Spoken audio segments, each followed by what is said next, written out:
El siguiente programa es de clasificación O, de opinión. Gracias al auspicio de UTLA, el mundo necesita gente que ame lo que hace. Últimos cupos. Nova Clínica Santa Cecilia. Emergencia y ambulancia 24 horas. Marcas para gente casual, activa y super fashion. Marcelo y Marcelo Sport. El Dorado Restaurante. Cocina peruana e internacional creada por el chef Ovidio Gabela. Tu vida se merece nuevas experiencias. Descubrámoslas juntos. Diners Club, tu mundo sin límites. Clínica Santa Lucía, su visión es nuestra misión. Así se conecta Ecuador. Avianca, miembro de Star Alliance. Construye tu mundo. Nosotros lo sostenemos. Adelca, Acería del Ecuador. A eso lo llamamos experiencia. Banco Pichincha, en confianza. Disfruta el aniversario de Pica. Desayuna en CCI. Nutritivos, sanos y deliciosos desayunos en CCI. Porque tu ritmo merece un cambio en tu agenda. Hospital Metropolitano pone a su disposición planes de chequeos médicos creados para brindarle salud y bienestar a su familia todos los días del año. Hospital Metropolitano, siempre a su servicio. Pichincha, provincia unida y solidaria. Pichincha. Gobierno de Pichincha, eficiencia y solidaridad. Libertad de prensa no es solo poder hablar de lo que uno quiere hablar. Es poder hacerlo sin represalias ni hostigamientos. Las emisoras de la radio cadena Democracia presentan el programa de opinión más influyente de la radio. La revista informativa Democracia. Sin amilanarse, sin amilanarse. Que el Ecuador vuelva a la democracia. Si aquí hay algún elemento lúcido en el país, es el pueblo. Por sus obras los conoceréis. Ya no hay opción de diálogo, porque 8 años ya estamos cansados, ya estamos hartos. Necesito la oración de ustedes. El poder no es para perseguir. ¿De qué democracia hablamos? Hay que no trabajar. No para hacer lo que nos da la gana. Yo no puedo acusar injustamente a nadie. Hablen, no tengan miedo. Tenemos la puerta abierta pues para reelección indefinida. Expropiese. Este Ecuador amazónico, desde siempre y hasta siempre. ¡Viva la patria! La revista informativa Democracia. A partir de este momento, Gonzalo Rosero y sus invitados analizan los temas de mayor trascendencia. La revista informativa Democracia con Gonzalo Rosero. Más libre que nunca. Comenzamos. ¿Y ustedes cómo están, amables oyentes? Muy buenos días. Nosotros con el personal un poquito delicado de salud, creo que todos estamos en peligro de adquirir, mira qué coincidencia, ¿no? Mil perdones, de adquirir una gripa producto de estos cambios y recambios de clima. A propósito de la población, han inventado en la ciudad de Quito fundamentalmente, atiéndame por favor, cada uno de los peatones ha inventado su propio semáforo. De esto me darán razón las personas que en buena, también relativa mayoría,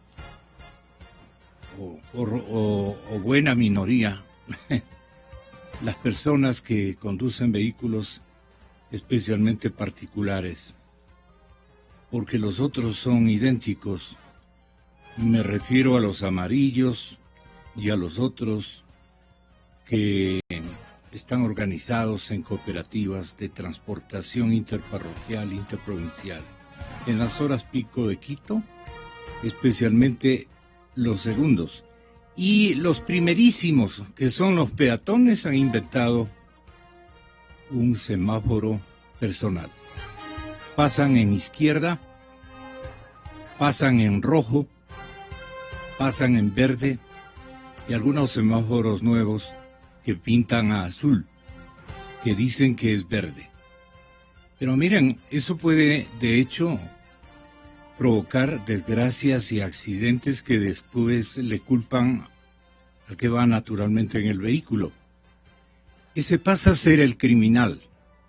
Y en cambio, las personas que están de a pie, con todo el respeto, merecen todo, absolutamente toda la prioridad, pero ellos también tienen que respetar las normas fundamentales que son pasar cuando hay que pasar. Pero parece que se han cambiado los colores, se han cambiado ellos mismos. Sí, han inventado su propio semáforo. No, señor, señora, chico, el semáforo sigue como era antes, no ha cambiado. ¿O ustedes conocen que ha habido una reforma a las reglas de tránsito en donde el verde se enciende para que pasen los transeúntes, la gente? Bueno, ¿me entienden? Lo hago con una carga de ironía. No sé cómo llegar ante ustedes para que sean más responsables. La vida, el chofer antiguo, el chofer profesional, el obrero del transporte tenía un decir: no pierdas la vida. ¿Quién me dice? Más vale perder un minuto en la vida que la vida en un minuto. Yo lo recuerdo desde niño, y nuestros maestros en los planteles escolares nos insistían con énfasis: bueno, no pasen en el verde, señoritas estudiantes. Nadie tiene la culpa de que ustedes hayan demorado en prepararse para ir al colegio. O usted que ya es una damita, porque esto ocurre con las mujeres, vaya a creer. Esto ocurre con las chicas. Se han inventado el semáforo propio. Entonces, como no hay autoridad, algunos policías aparecen en diferentes intersecciones como que fueran ministros. No se les ha nombrado ministros, ¿no? Los ministros inclusive van más temprano ahora con semejante regente del gabinete ministerial. Bueno, vamos adelante. Desde las 19 horas se ha observado claramente brillo en el cráter del volcán Cotopaxi. Este tipo de actividad indica la materialización progresiva del escenario A, descrito en el informe de actualización número 18. Este brillo se produce, estimados amigos oyentes, en toda nuestra área de transmisión. Este brillo se produce debido a gases de altísima temperatura provenientes del magma. No hay que darle la vuelta. Esto podría ser premonitor de una nueva fase eruptiva caracterizada por explosiones pequeñas o moderadas que podrían expulsar bloques incandescentes limitados hacia las zonas cercanas al cráter. Esta actividad podría también ser el inicio de nuevas emisiones y caídas de ceniza. Y con este tipo de y nivel de actividad, no, la señorita secretaria le ha copiado con mucha celeridad. Con este tipo, ¿qué será?, de actividades, no se podrían producir lahares de tamaño grande ni moderado. Es decir, la etapa de los lahares seguramente viene el instante en que la presión de los gases en el tubo volcánico y especialmente el magma llega a una altura a ras de caldera, como para lo que decían aquí muchos técnicos, producir ese efecto de una olla de arroz que se riega por todos los lados. Aquí nos han dicho.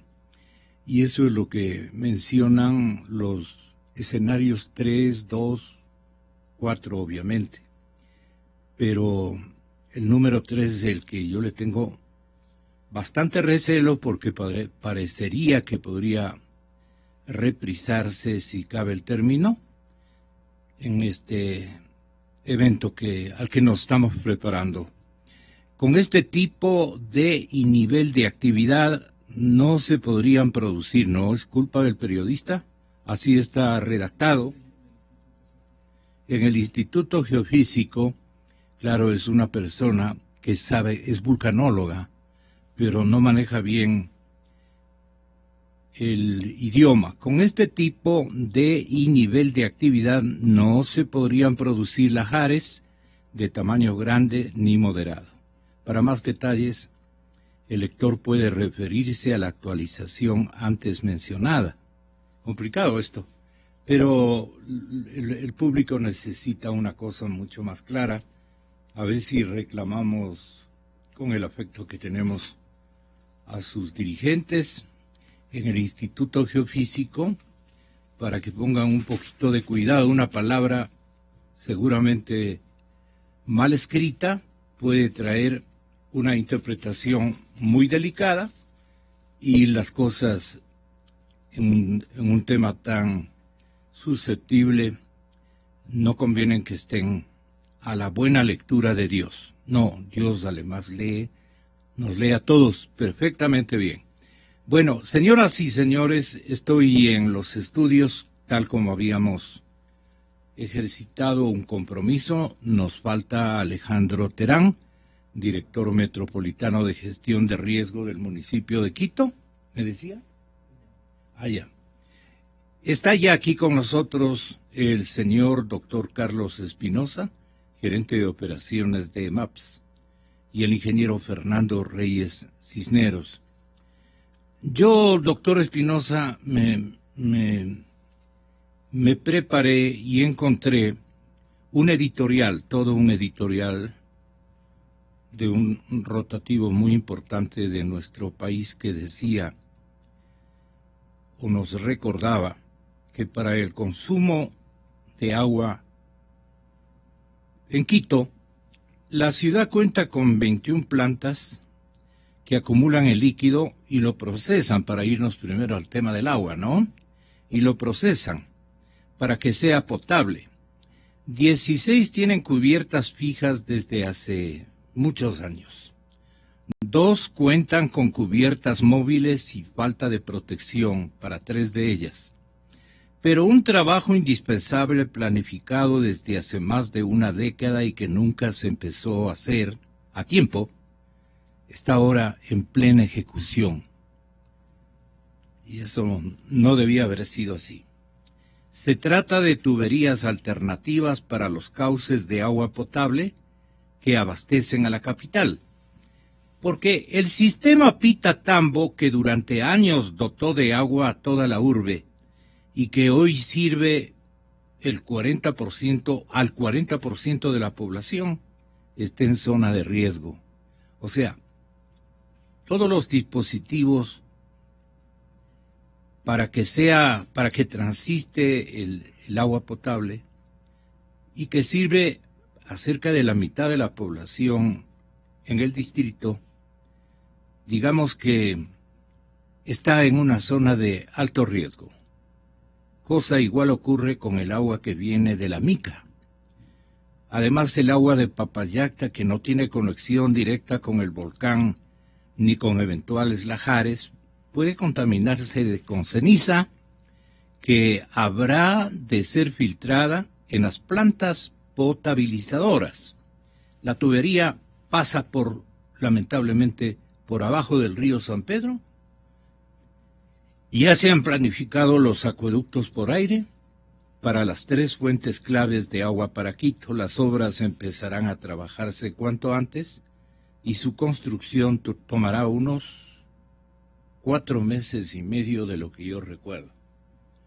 Pero con el sector público y los contratistas del sector público hay que calcular al doble. Y entonces ya no nos servirían, doctor. ¿Cómo han previsto? Muy buenos días, señor Rosero, y a toda la audiencia. Un cordial saludo a nombre de la Empresa Pública Metropolitana de Agua Potable y Saneamiento. Tenemos que hacer algunas precisiones. Primero, el sistema Pita abastece con agua del Pita al 20% de la población del Distrito Metropolitano de Quito, no al 40 como indica la nota. ¿Por qué? Lo que ocurre es que el sistema Pita tiene su obra de captación al pie del volcán prácticamente. La obra de captación se llama la Bocatoma del Pita y es la estructura que se encuentra más vulnerable ante una eventual erupción del volcán. Los sistemas Lamica y Papallacta tienen menos vulnerabilidad por su distancia, porque además son sistemas cerrados, conducidos totalmente por tubería, pero tienen unos pasos subfluviales. El sistema Lamica tiene un paso subfluvial en el río Pita y otro paso subfluvial en el río Santa Clara. Luego estos dos ríos se unen, forman el San Pedro, y ya más adelante acá en el sector de Cumbayá, hay un cruce subfluvial del sistema Papallacta en el río San Pedro. La empresa muy preocupada... Este cruce, de hecho, está denotándonos que también hay una fusión de aguas, ¿o es un cruce independiente de cada uno de...? Sí, los cruces subfluviales son cruces de la tubería, ¿no es cierto? Es tubería de acero, muy resistente, que está enterrada y pasa por debajo del lecho del río. ¿Qué diámetro tienen esos tubos? La tubería del sistema Papallacta tiene 48 pulgadas, es decir, 1,20 m de diámetro. Son tuberías grandes, ¿no? Tuberías muy, muy grandes. ¿A cuántos metros están Las tuberías enterradas? Se encuentran a 5 metros de profundidad. Es poco. Y bueno, en caso de un evento ya de una magnitud muy grande, de un desastre, de una catástrofe que podría darse, a pesar de que es el escenario menos probable al momento, podría un lajar de gran magnitud socavar el lecho del río y provocar algún daño a las tuberías. La empresa, preocupada por esta situación, ¿no es cierto?, y pensando en unas obras de prevención, ha contemplado la construcción de unos pasos elevados para reemplazar a los pasos subfluviales en estos cruces de los ríos. Eso está contratado y está ya en ejecución estos contratos. Ahora dicen aquí, Valeria Heredia, compañera redactora, mil perdones, del Diario El Comercio, decía el domingo: en 11 años no se logró proteger los sistemas de agua en su totalidad. En el 2004 se empezaron a definir los planes de contingencia para la protección del agua del Distrito Metropolitano de Quito frente a diferentes eventos naturales. Estos se basaban en reducir los posibles daños que generaría, por ejemplo, el paso de los lajares en una erupción del volcán Cotopaxi. Sin embargo, estos planes se trabaron sin mayor ritmo en las 3 últimas administraciones municipales. Claro que se trabaron, pero lo que quiere significar la crónica es que se trabajaron sin mayor ritmo en las 3 últimas administraciones municipales. Está incluida esta, creo, también. Han pasado 11 años y todavía hay obras por realizarse. Se puede mencionar la construcción de tuberías aéreas para evitar un impacto complicadísimo. Pero vamos explicando en qué consisten estos cruces aéreos de agua.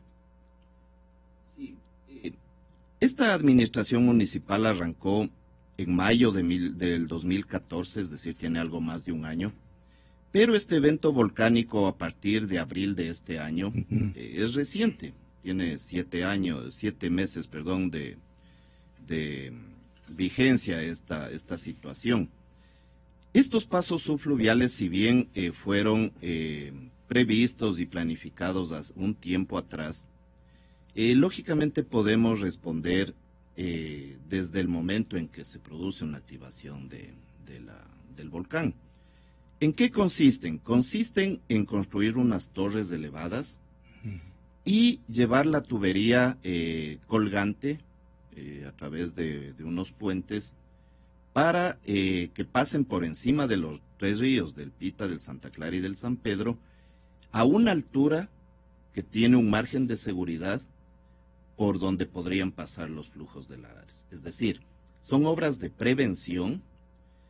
No necesariamente quiere decir que las tuberías se pueden destruir con el evento volcánico, pero por seguridad, la empresa de una forma muy responsable está construyendo esos pasos elevados. Es decir, serían paralelas, ¿no? Son paralelas, sí, la tubería viene, tienen un trazado, las tuberías por el momento pasan por debajo de los ríos y se piensa tener un sistema redundante que pase también por encima del río.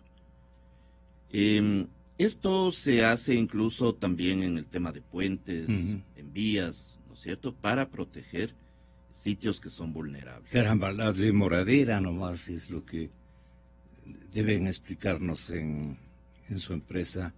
¿Qué pasó? Esto debía estar listo hace rato. Bueno, les reitero que esta administración lo ha tomado con mucha responsabilidad. A partir de abril, que se reactivó el volcán, se empezaron a acelerar todos los planes de contingencia. Dentro de ellos estaba esta obra. Y en un tiempo récord se ha logrado, primero, declarar un estado de emergencia. Con un estado de emergencia, lógicamente, el sistema de contratación se aliviana. Hay condiciones especiales. Y en un tiempo récord se ha logrado ya contratar estos trabajos. No podemos pero la administración en un año ya hubiera alcanzado ese objetivo. La administración Rodas. Bueno, sí.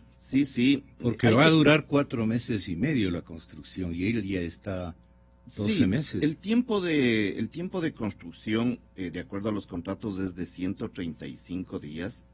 Y siempre hay que pensar que todas las acciones responden también a una temporalidad. Bueno, la capacidad 3.000 litros por segundo y abastece las plantas de Puengasí. Esto me parece que refiere a Pitatambo, la estructura edificada sobre este río. Porque en caso de erupción, doctor, han planteado varios escenarios según su magnitud. Y uno de estos es la afectación total del sistema de agua Pitatambo. ¿Ok? La estructura está edificada sobre este río, el Pita. Su capacidad es de 3.000 litros por segundo y abastece a las plantas de Puengasí, de Conocoto y El Placer. Es decir, aquí ponen también el 40% del total de la población quiteña. Esto es más o menos cerca de 9 millones de personas. ¿Estaremos? Bueno, en realidad no. A ver, aquí 900.000 personas. Yo creo que eso sí estará bien. Dice 895.676 personas. Cerca de 900.000 personas. Y a este sistema se suman los cruces de los sistemas La Mica y Papayacta. Hasta ahí quedamos. De acuerdo. A ver, precisemos. El sistema Pita tiene una capacidad de conducción, tiene un canal que tiene una capacidad de conducción de 3.000 litros por segundo. Pero en realidad, el agua que captamos del sistema Pita no es de 3.000 litros por segundo, es de 1.500 litros por segundo. ¿Cómo se completa ese caudal que se requiere para abastecer justamente a las plantas de Puengasí, El Placer y el Troje que se menciona en la nota? Conocoto, Puengasí, El Placer y Conocoto, es con agua que viene de La Mica. Y desde la planta de tratamiento del Troje tenemos un canal que alimenta también al canal del Pita. Es decir, existe ahí una redundancia y una alternativa de poder abastecer al sistema Pita. No solamente es agua del Pita. ¿Por debajo también? La bocatoma del Pita es una estructura de captación que se puede afectar con un lajar, pero el canal no está en zona de riesgo. Sí. Entonces, aunque se afecte... por debajo del Pita. No, el canal está a ras del suelo. pero está cubierto y está en una zona en la que ya no le afectarían los lajares. De hecho, está ya en una zona que no es de lejana. Y ya. Si es que se pierde el caudal del Pita en la Boca Toma, se tiene la alternativa de abastecer al canal del Pita desde la planta del Troje. Tenemos una interconexión. Esa es la gran ventaja de tener redundancia en los sistemas, es decir, usted puede abastecer a un determinado sector desde un sitio o desde otro sitio. Es verdad que la escuela, me parece que Politécnica, la Escuela Politécnica Nacional, ya sugirió allá por el año 2004 la necesidad de construir, de hacer estos pasos elevados para prevenir una posible ruptura de la tubería, lo que implicaría el desabastecimiento de agua a la mayor parte de la población capitalina.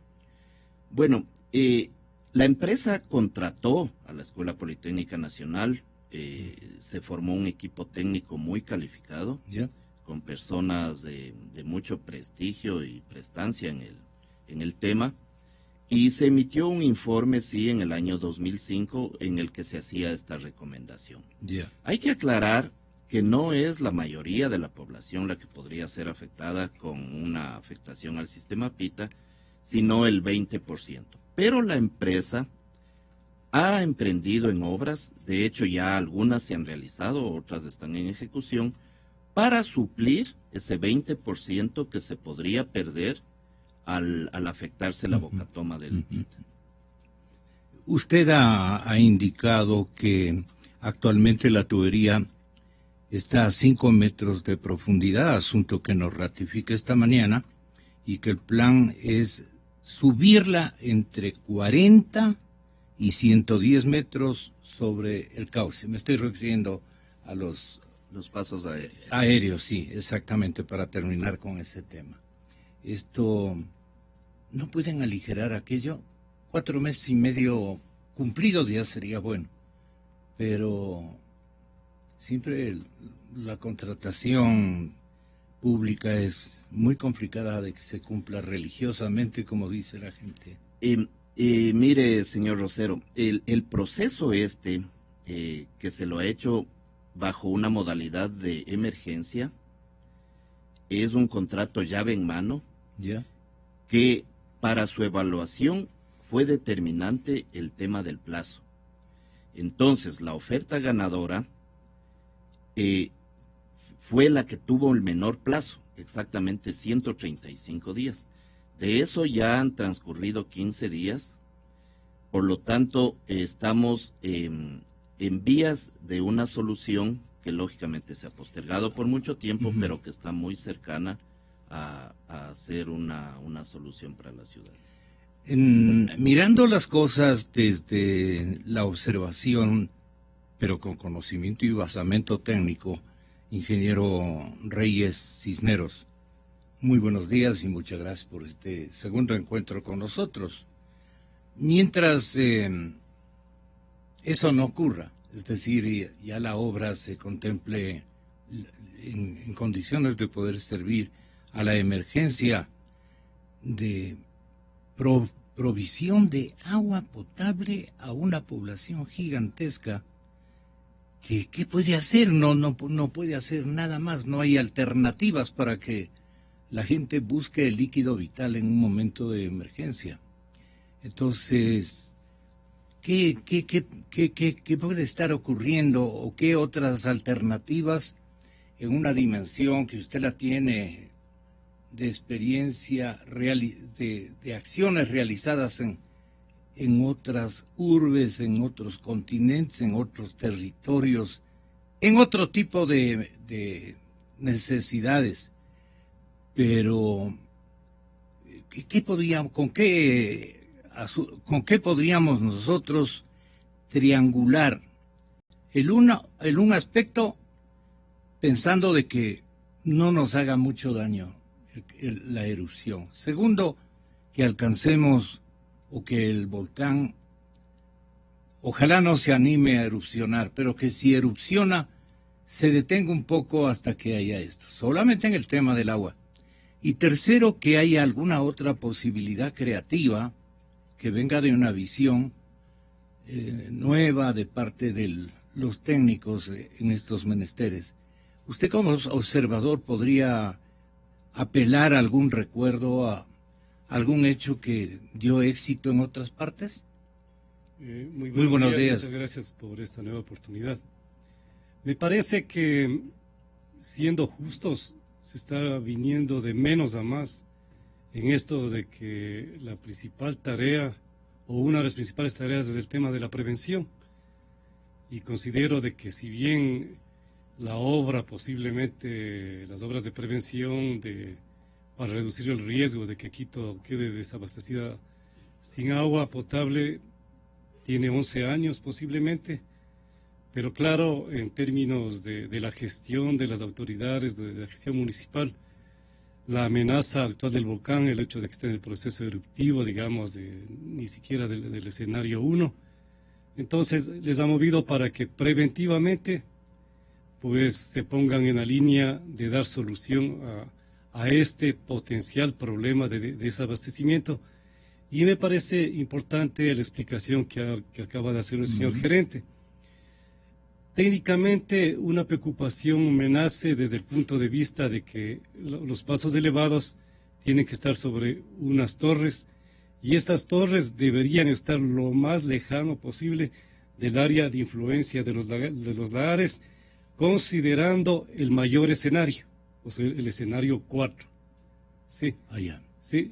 Porque yo creo que a nivel de altura ya debe haber hecho los cálculos suficientes, pero como decía el día de ayer, al riesgo no se lo puede minimizar.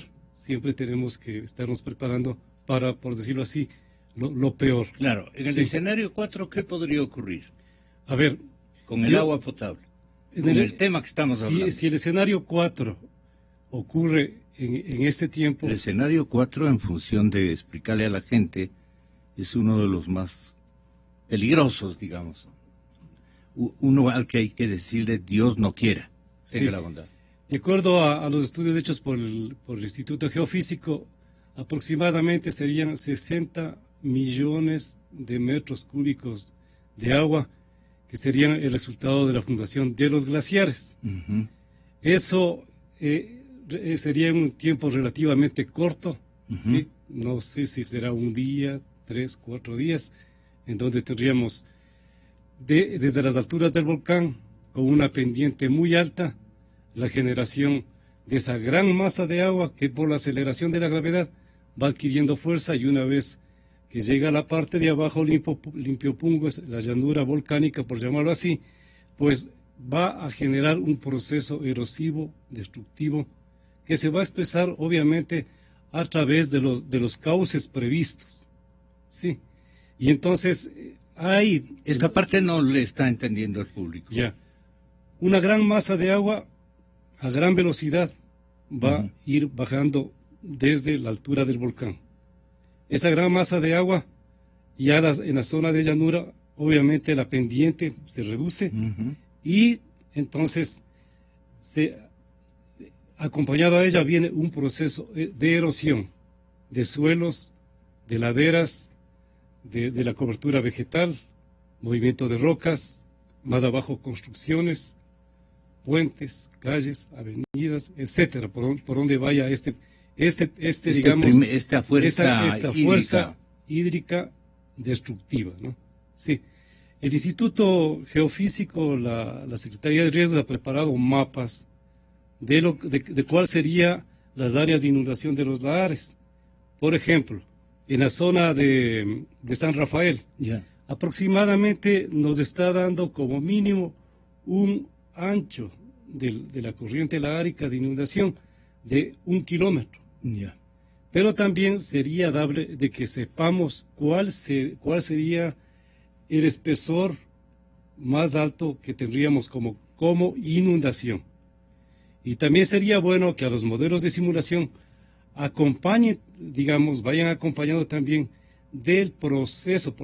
Es feo tal vez decirlo de esta manera, no se me ocurre nada más de momento, destructivo que tendríamos, que va a alcanzar. Sí. Entonces, todo lo que sea preventivo es lo mejor este momento. Sí.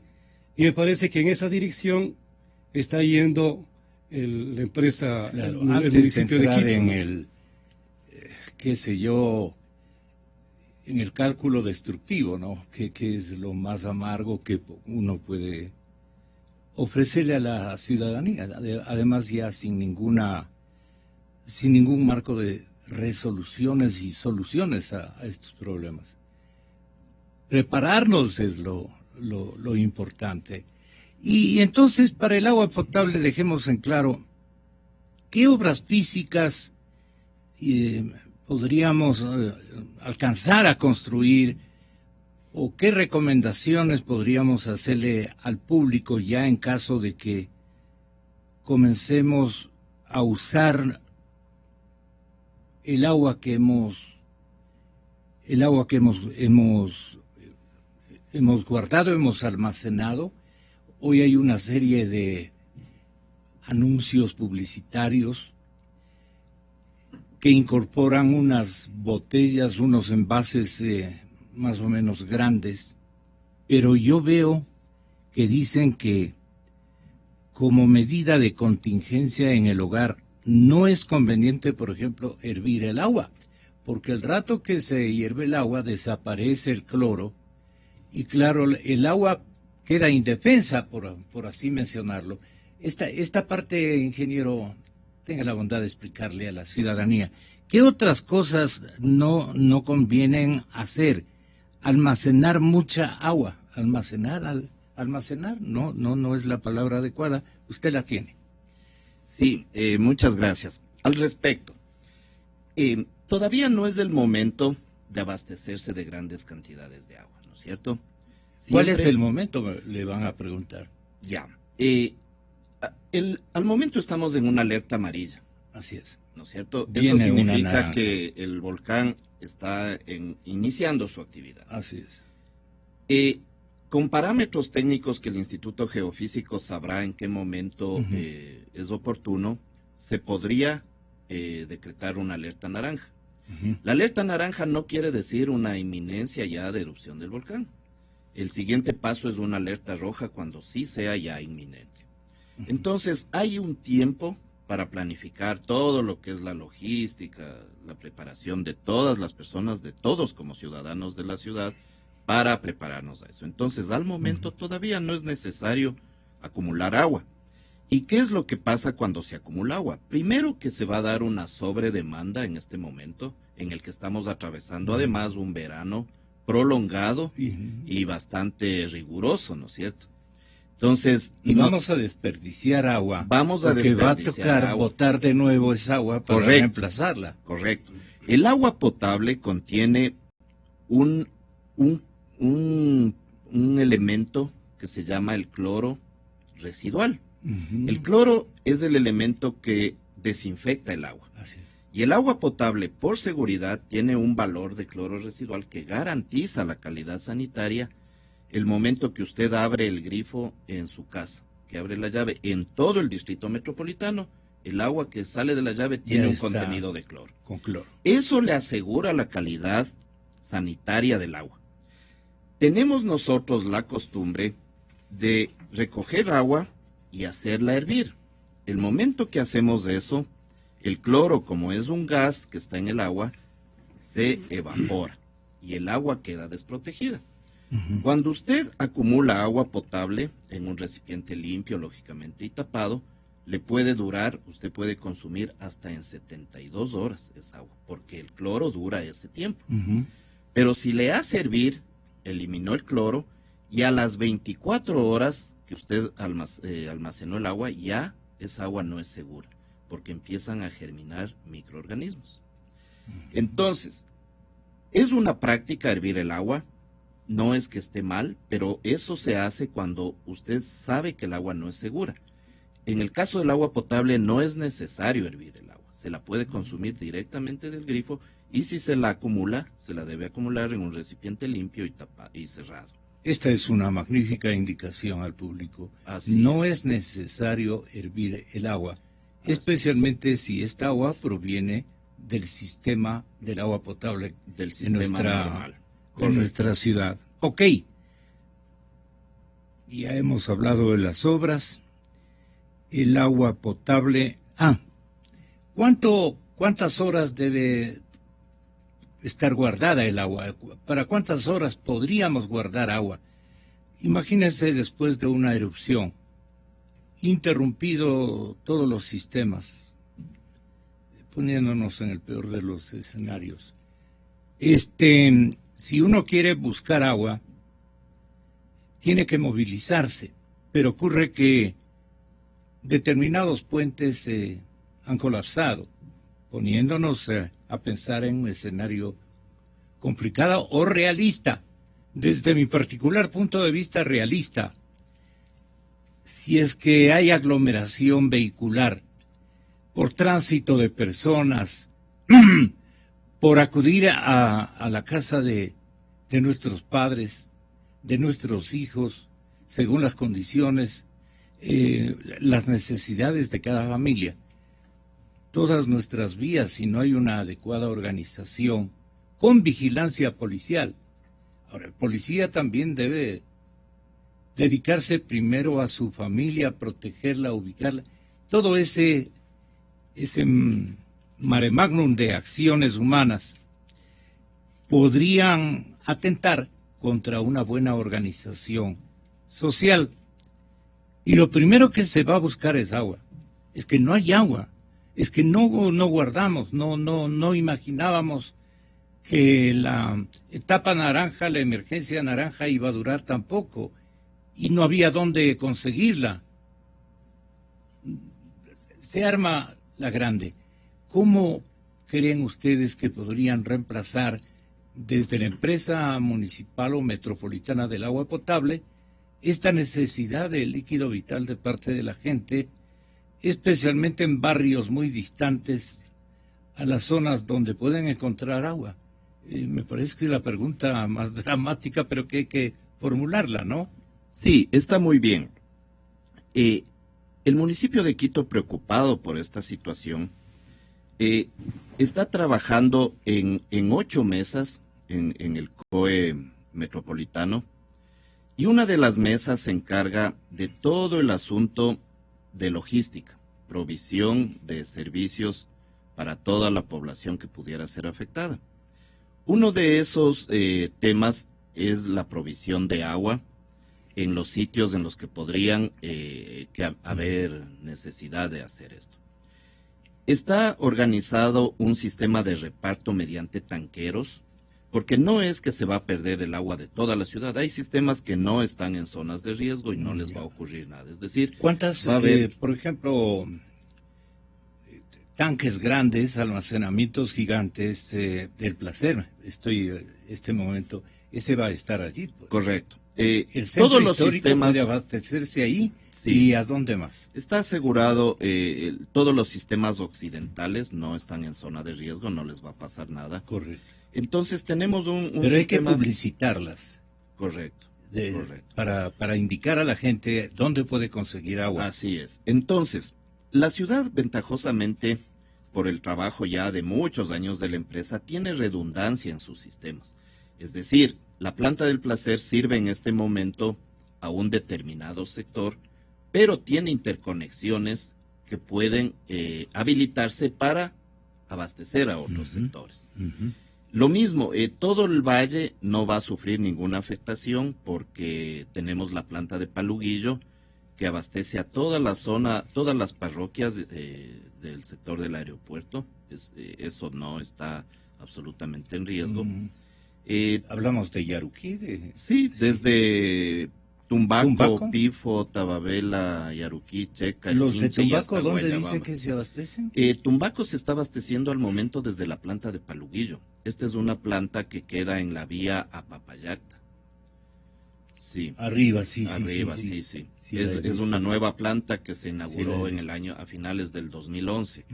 Todo el valle se está abasteciendo desde esa planta. Es agua de Papayacta mismo y no está absolutamente en ningún riesgo en este tema. Así es. Entonces, hay planes de contingencia, hay planes de abastecimiento mediante tanqueros, habrá puntos fijos de abastecimiento. Se dará lógicamente prioridades a los áreas más vulnerables, ¿no es cierto?, como son hospitales, centros de salud, todos estos sitios en donde tendríamos a la población más vulnerable. Estaban aludiendo don Guillermo Lizarzaburu, es un colega periodista del diario Expreso de Guayaquil, estaba aludiendo el otro día a lo que él da en llamar el sismo económico, ingeniero Reyes. Dice que en el mes de noviembre va a haber un segundo Congreso Internacional de Ingeniería.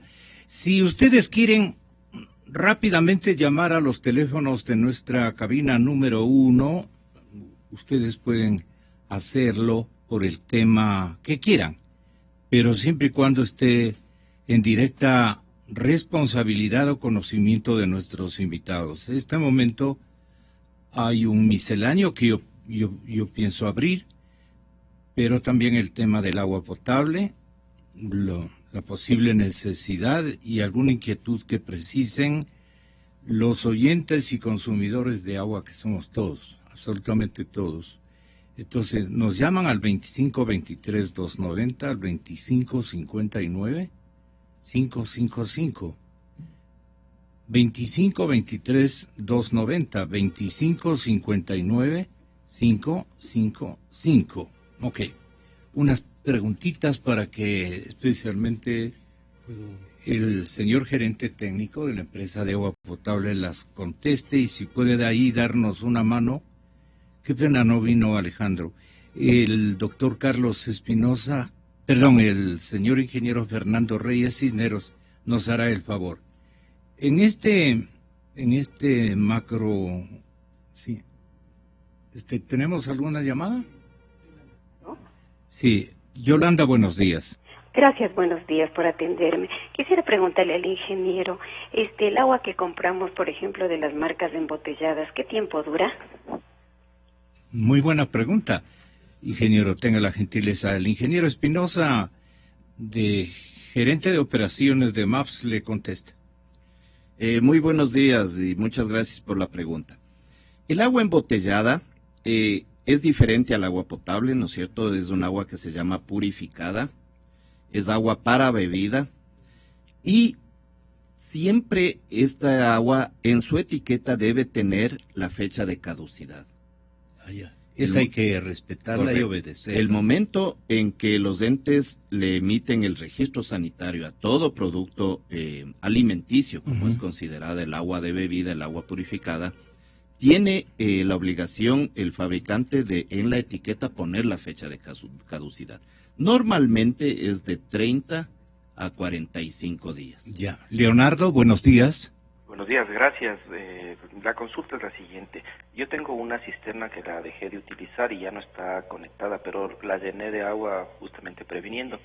Esta agua, ¿cuánto tiempo la puedo permanecer sin moverla? Y si es que necesito volverle a poner cloro, esa es la pregunta, por favor. Sí, muchas gracias por la pregunta. Es una excelente inquietud.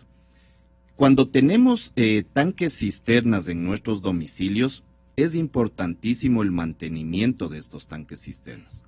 ¿Qué es lo ideal?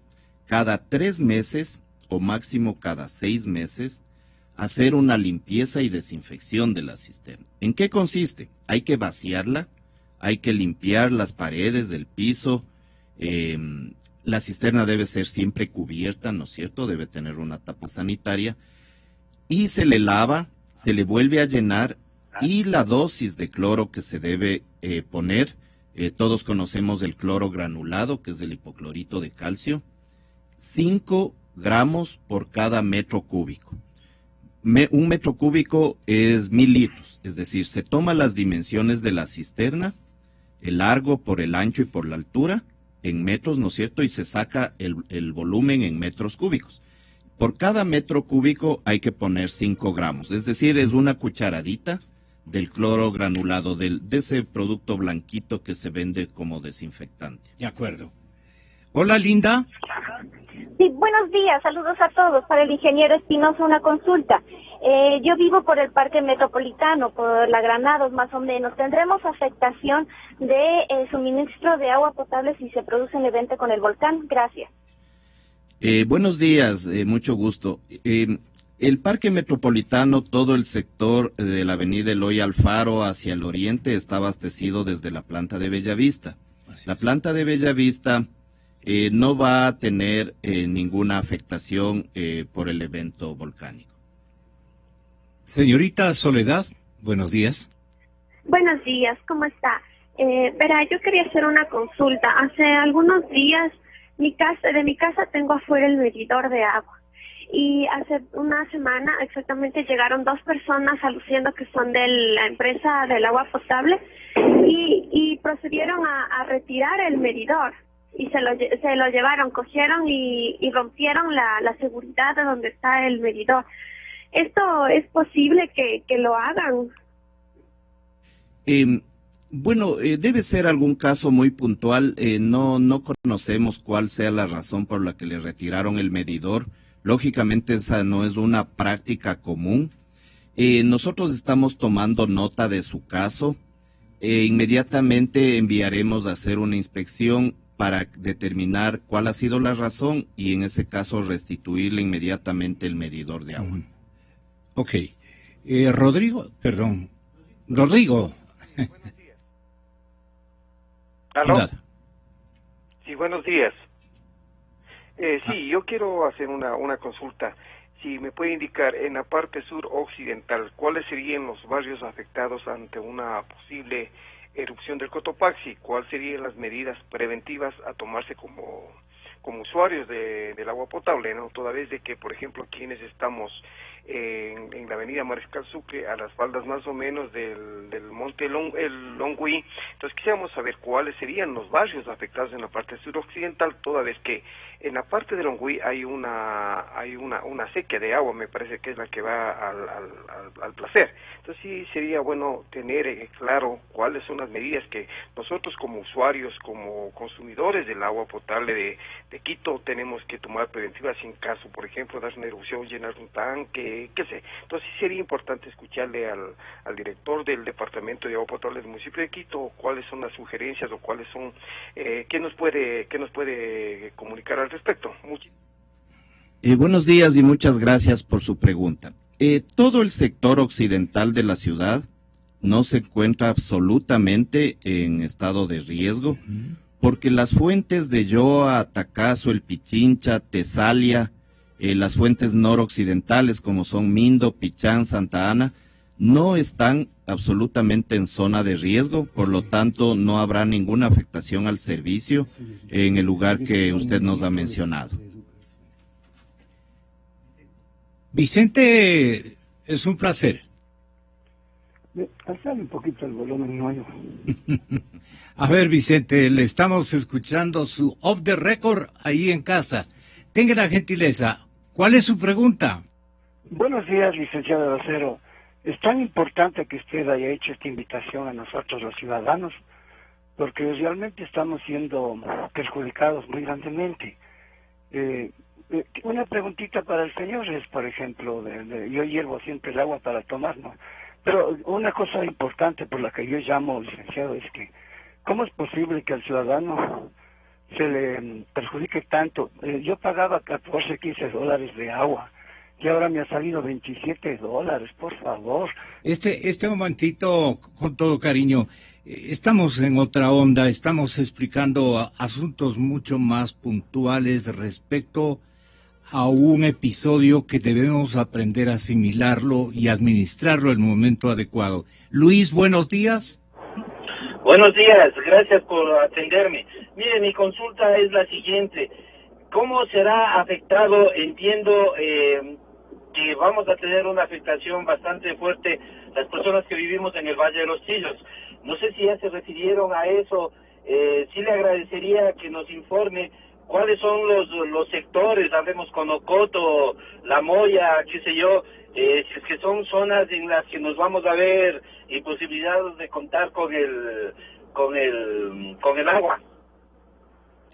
Yo no tengo en este momento un personero del Instituto Geofísico de la Escuela Politécnica, pero voy a buscar el contacto. Me parece que es una pregunta muy importante. ¿Qué es lo que realmente va a ocurrir en los valles? en cualquiera de los escenarios las previsiones que tiene que tomar el público. Yo, por ejemplo, sugerí ayer, ¿no?, de una vez hasta ver las consecuencias que puede producir el fenómeno en sus primeros días. Vale la pena, señoras y señores, que familiarmente nos mostremos solidarios, abramos un espacio para nuestros propios, para la gente con la que tenemos un esfuerzo de solidaridad que hoy más que nunca tiene que ejercitarse, porque de lo contrario no se digan familia. ¿Para qué se dicen familia? ¿Para qué se dicen amistad? Lo que viene a la ciudad es un asunto en donde la solidaridad tiene que mostrarse extremadamente vigorosa.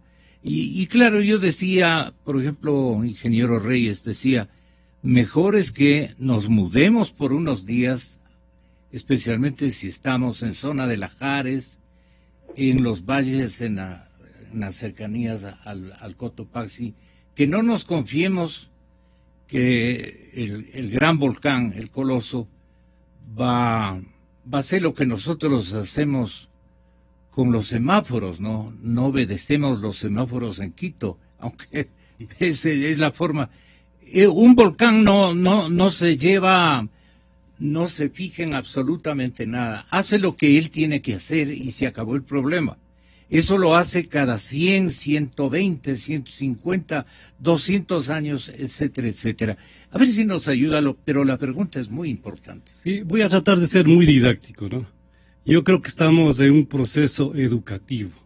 El volcán nos está permitiendo de que vayamos avanzando como sociedad, como familias y como personas respecto a cómo entender, qué hacer, cómo responder frente a esta amenaza que significa para la sociedad y todos sus bienes y servicios la actual actividad volcánica del Cotopaxi. Se han hecho públicos los mapas de riesgos, las zonas de inundación, como decía hace un momento, y siendo puntual a la respuesta del señor que lo hizo, las zonas altas, La Moya, Conocoto, están fuera del área de influencia directa de los lagares, o sea, fuera del área destructiva. Sí, así es. Pero yo quisiera también precisar en esto de educación, de que normalmente, por poner un caso, para la perforación de un pozo petrolero, o para la construcción de una represa hidroeléctrica, se piden estudios de impacto ambiental, planes de manejo ambiental, y ahí se establecen medidas preventivas, medidas contingentes y medidas mitigantes, entre otras. Señalo estas tres. Lo preventivo, creo que tuvimos esta mañana una muy buena explicación. Sería interesante que lo preventivo se lo haga también hacia, como decía ayer, hacia los oleoductos, el OCP y el SOTE, hacia el poliducto Xuxufindi-Quito y hacia el oleoducto Villano-Baeza en la provincia del Napo, que también... ¿Cuál es el área más vulnerable que a usted le preocupa en términos de poliducto y oleoductos? Obviamente el paso subterráneo o subfluvial que tenemos a la altura de la Armenia en el Valle de los Chillos. Ahí tenemos la presencia del SOTE y del poliducto Xuxufindi-Quito, ¿sí? En donde se tiene, parece que en el poliducto tenemos válvulas a cada uno de los lados. Ojo, diferenciemos que un derrame de petróleo es diferente al de agua. No nos va a generar impacto ambiental, así es, a no ser que sean grandes corrientes destructivas, y simplemente el impacto es respecto a la necesidad del agua para la satisfacción de las necesidades humanas, ¿no es cierto? En cambio, si estamos hablando de combustibles y de petróleo, ya es otro el escenario. Entonces, también igual, siguiendo el ejemplo del agua potable. ¿Es mucho más grave? ¿Por qué? Claro, o sea, creo que el país tiene enorme experiencia respecto a los derrames, a los impactos, a los costos de la remediación, etcétera, etcétera. Inclusive a inicios de la década de los 2000, fue un negocio en Amazonía el reventar tuberías para remediar.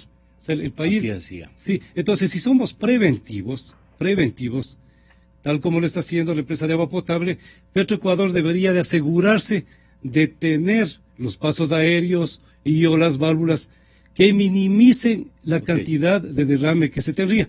Y de aquí vamos del Valle de los Chillos, aguas abajo. ¿Qué tenemos aguas abajo? Toda la zona de Huancopola, Tucumbayá, Tumbaco, Guayabamba, todo lo que es el paso de la cordillera occidental. Si es que logra pasar la presa de Manduriacu, el derrame estaría afectando nuevamente al Esmeralda. Por el cruce de los ríos que van llevando todo el material, que el material se va acrecentando, agolpando, porque sigue la destrucción, digamos, producto de los lajares y del engrosamiento de los ríos de desfogue.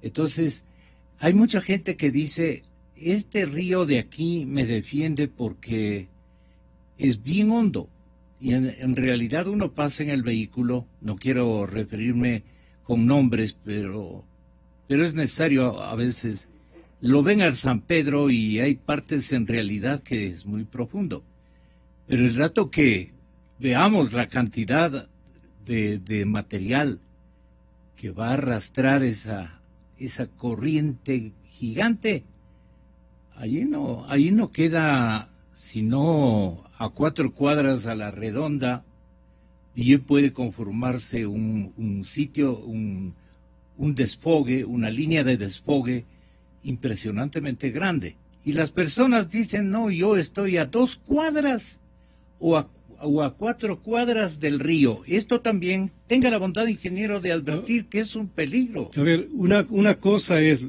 el comportamiento de esta fuerza destructiva de los lahares en zonas encañonadas, como usted se acaba de decir, en el río San Pedro. Y otro asunto es grande, en las zonas de explayamiento, en donde usted ve muy cerca de los ríos, zonas planas en las que la gente ha construido sus viviendas. Es muy lindo vivir en una zona plana donde tengo el río casi a la mano. Así es. Pero ¿acaso esa parte plana lo hizo el hombre? No. Fueron los procesos eruptivos, geohidrológicos anteriores los que le fueron dando esa dinámica.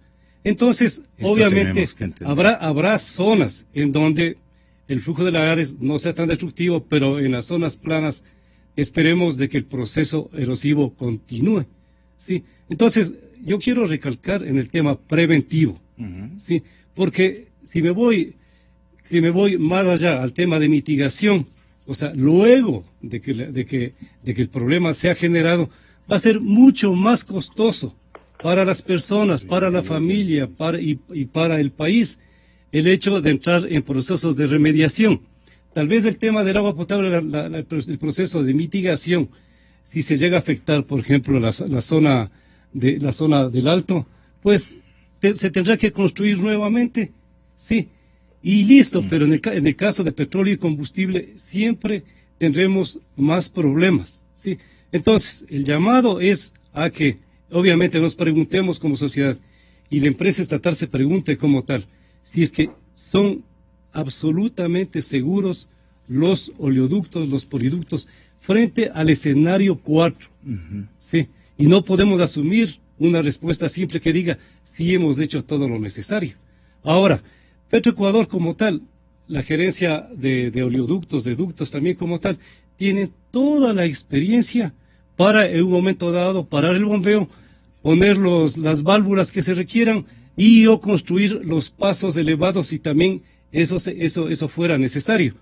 Y no olvidemos de que la sierra hacia el norte, la sierra hacia el sur a Tacunga, descentralizando un poco la visión solamente en Quito, y la parte amazónica, desde el río Napo, Puerto Napo, Misaguallí, todas las zonas que ahora son ecoturísticas, el Coca, podrían estar siendo afectadas no solamente por el flujo de lahares, sino por potenciales probables derrames de petróleo, en este caso el río Napo del oleoducto Villano Báez. Me encantaría que Carlos Pareja Llanuselli, el presidente de Petroecuador, nos conteste esta llamadita telefónica, ingeniero. No, entiendo que no estará en sintonía de esta emisora, o pueda que sí. Aquí tenemos un experto universitario, un maestro universitario que entiende el tema, y él precisamente nos ha indicado, nos ha mostrado su preocupación sobre si Petroecuador, entiendo que el condueño de los oleoductos, o por lo menos el beneficiario, el cliente más importante del poliducto y de los poliductos y oleoductos debe decirle a la ciudadanía y reportarle especialmente al presidente Correa si Petroecuador y toda la infraestructura, ¿no?, del Estado está en condiciones de asimilar el severo castigo al que se van a ver expuestos los ductos, los poliductos y los oleoductos, todo con una riqueza nacional que está de capa caída a este momento, pero que a la final es un tránsito infatigable de petróleo y de gasolinas mismas que van a servir para una reactivación de la actividad productiva y económica del país el momento en que cesen los actos eruptivos del volcán Cotopaxi, que no va a ser al siguiente día ni a los 8 días. Eso también tenemos que explicarnos. Esta partecita, si, como dicen los compatriotas de las bases sociales, unos dicen si eructa el volcán, otros dicen si revienta la montaña, dicen. He oído yo desde muchacho esa manera. Y es tenebroso los términos que ellos tienen memorizados por transferencia directa de sus abuelos, en fin. Y tienen anécdotas y cosas que les han contado los abuelos de los abuelos de los abuelos. Y ahí está información precisa y aleccionadora, además. Usted de eso ha ganado usted bastante en conocimiento, digo, de lo que uno ha oído desde muchacho respecto a una erupción volcánica. Sí, estamos ganando, ¿no? Bueno, yo tengo no solamente la experiencia universitaria, sino también tengo experiencia operativa en varias áreas de la industria del petróleo, en particular en el tema de la gestión ambiental y en el asunto de lo que significa preparar planes de contingencia para cuando se produzcan cuando haya la amenaza de que se produzcan probables derrames de petróleo. Y como producto, y he estado en numerosos estudios de impacto ambiental, etcétera, y como producto de eso es lo que, siendo habitante del Valle de los Chillos, tomé conciencia de esta amenaza y dije, bueno, en algo yo de retribuir a la sociedad lo que me ha dado a mí, y por lo tanto voy a tratar de preparar un documento proactivo que ayude a que la sociedad en su conjunto, no me refiero solo al Estado o a las empresas, tengamos la respuesta más eficiente posible en el caso de que el volcán se nos venga. Y en ese sentido, la próxima semana voy a ver si estoy en capacidad de enviarles el análisis de riesgo que una vez de probables derrames de petróleo en el caso de que erupcione el volcán Cotopaxi, y que ya he considerado, poniendo énfasis en el tema de los oleoductos y de los poliductos. Tengo una parte que hice para la zona del Valle de los Chillos, pero ya lo extendí a lo de los CP, lo extendí a lo de la Tacunga también, a la zona de Cotopaxi, y acabo de hacerlo para la zona de la provincia del Napo. La próxima semana, vía web, les estaré llevando entregando esta información como una contribución. No, pues sí, aquí también le aguardamos, ingeniero, el momento que tenga usted disponible ese documento técnico, para que podamos hacerle conocer a la ciudadanía. Sí, muchas gracias. Yo creo que ese es un deber de quienes, de alguna manera, hemos aprendido mucho en los últimos 30 años. Del interés nacional, para eso fue creada Radio Democracia. Ingeniero, hace un momento a los dos les tengo que explicar, y especialmente a la audiencia, tomamos la iniciativa de llamarle al teléfono del despacho del ingeniero presidente Carlos Pareja, presidente de Petroecuador. Él está en este momento en una reunión muy importante, pero me manda a decir que con toda seguridad ellos están tranquilos porque están preparados para una circunstancia de esta naturaleza en cuanto a medidas preventivas que eviten rupturas de poliductos o oleoductos, o lo que nos ocurrió con ese sismo en el año de 1987 recordamos todos, que perdimos muchísimo dinero que andábamos pidiendo y suplicando, y eran tiempos de buena venta y de buenos precios.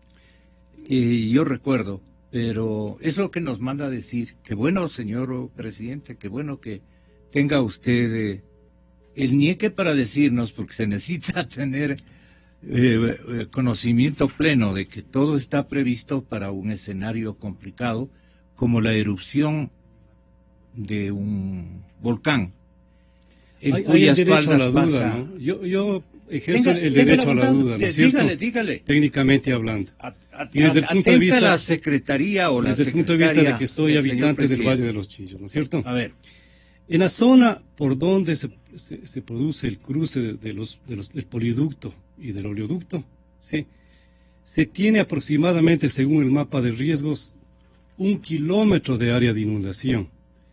Entre la calle que está sobre el cruce de los mencionados ductos y el río se tiene aproximadamente 20 metros. Y lo que han hecho es construir, creo que, 2 válvulas de cierre, pero para el poliducto.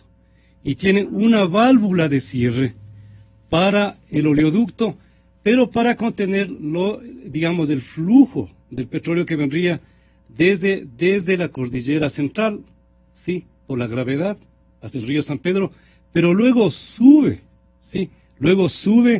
hacia los altos de Guamaní. Y si yo no tengo una válvula en la orilla oeste del río San Pedro, por contraflujo, si tengo una rotura de cualquiera de los ductos, se va a venir toda esa cantidad de petróleo. Aproximadamente, en promedios, para 1 kilómetro de oleoducto del Sote, en 1 kilómetro se tiene 2.000 barriles. Y son 7 kilómetros en línea recta, a vuelo de pájaro, entre el cauce del río San Pedro y los altos de Guamaní. Aquí se tiene lo que los técnicos le llamamos el efecto batea, ¿no? ¿Ya? Sí.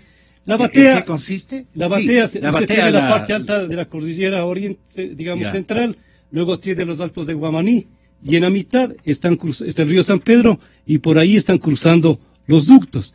Entonces, si yo la parte de abajo no tengo protegido preventivamente para el peor escenario, es probable de que en un momento dado, sea por la fuerza de la corriente, o sea por la depositación de los sedimentos, ¿no? Normalmente estamos teniendo depositación de sedimentos, pero con el escenario 4, escenario 3, escenario 4, tendríamos grandes depositaciones, no solamente de arena, sino de rocas, de piedras, etcétera, ¿no?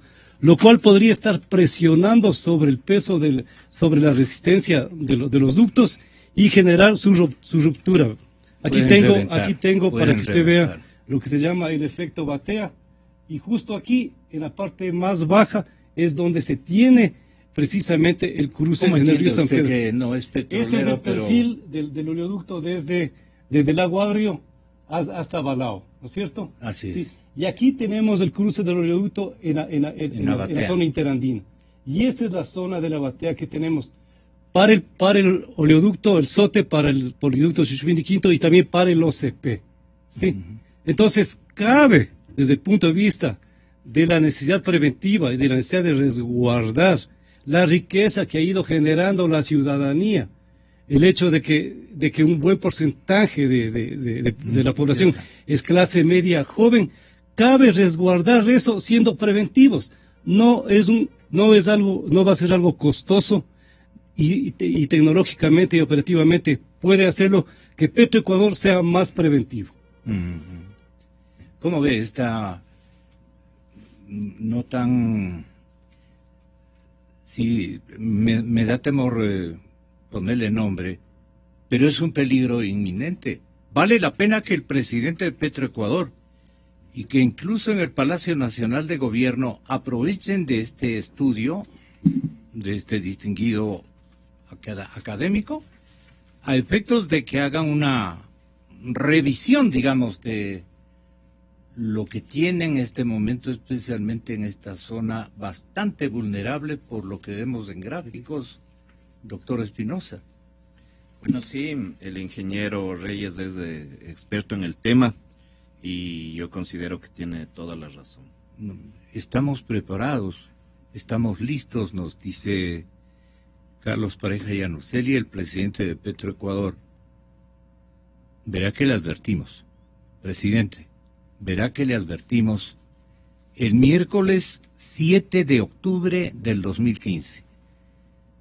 Bueno, pues, a veces uno recibe, y que no le tergiversen, no.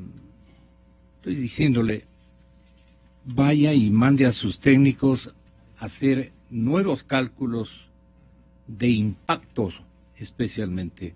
Verá, usted tiene ahí todo, y esto le piensa mandar como una contribución profesional suya, ingeniero. No obstante, usted ve que lo toman muy a la ligera, todo está en guardia, dice.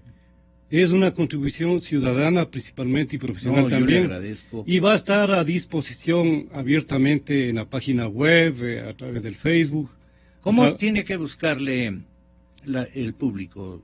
Yo creo que va a estar colgado en el Facebook, en lo que sería Ramiro Fernando Reyes Cisneros. ¿Ya? Sí, estoy en proceso de realizar ciertos ajustes y considero que... No le copiaron el nombre, perdón, ingeniero. Ramiro Fernando Reyes Cisneros en el Facebook.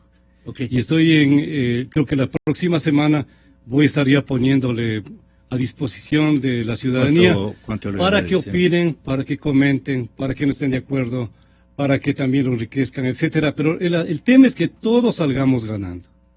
Así ¿sí? es. No es un asunto personal. Y si usted tiene, estimado amigo oyente, catedrático, inventor, estudioso de cualquier temática, absolutamente todas las disciplinas del conocimiento humano se van a unir y van a aparecer en un evento de esta naturaleza. Esto no es turístico. No, esto es una cosa que tenemos nosotros la obligación, cada uno en lo que Dios le ha proveído, cada uno de nosotros en lo que tenemos una palabra, una opción de poder servir a la comunidad, tenemos que hacerlo.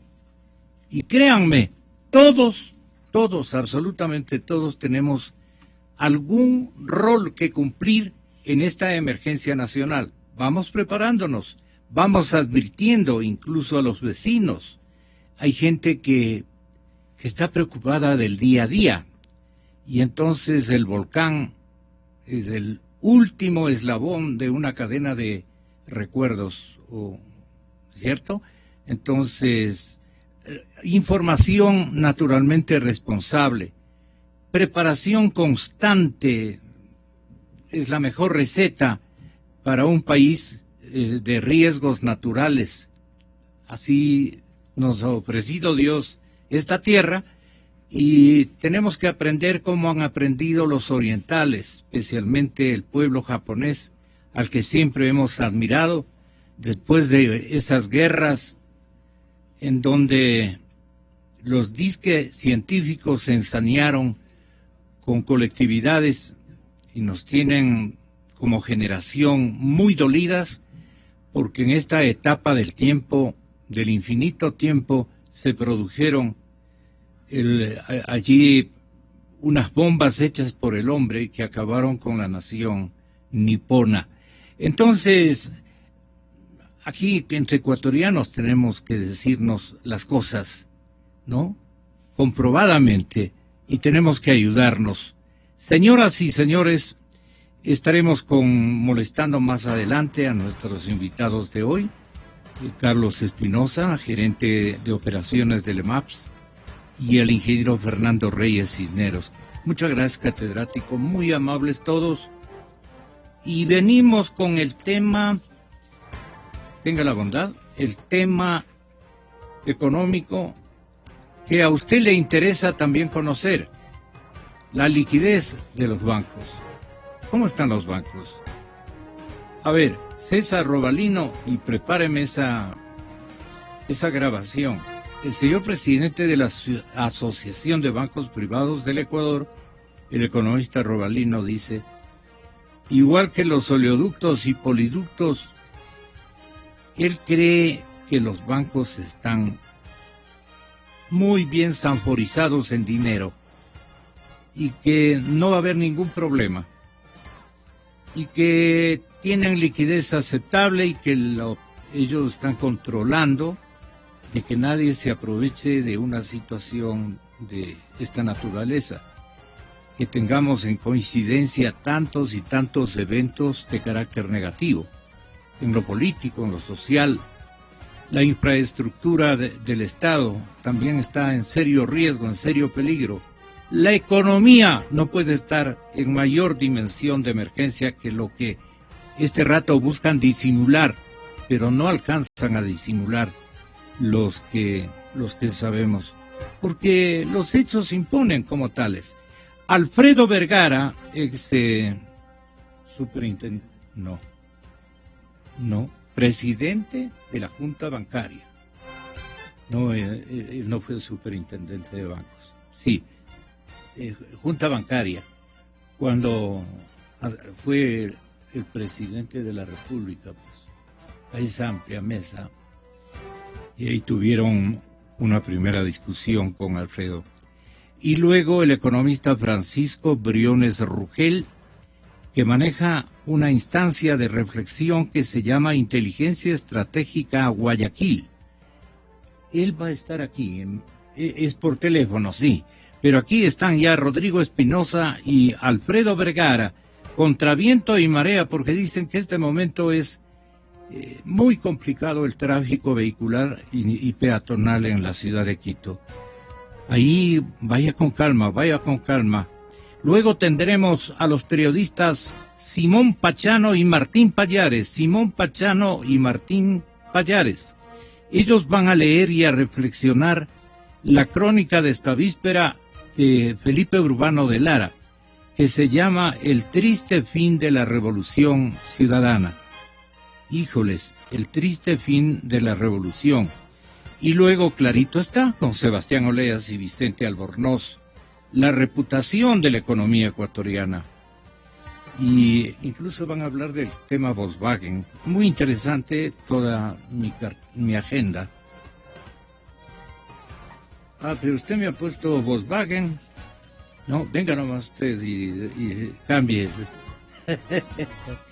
Bueno, ya estamos con ustedes de nuevo. Vienen nuestros distinguidos anunciantes. Mire este programa desde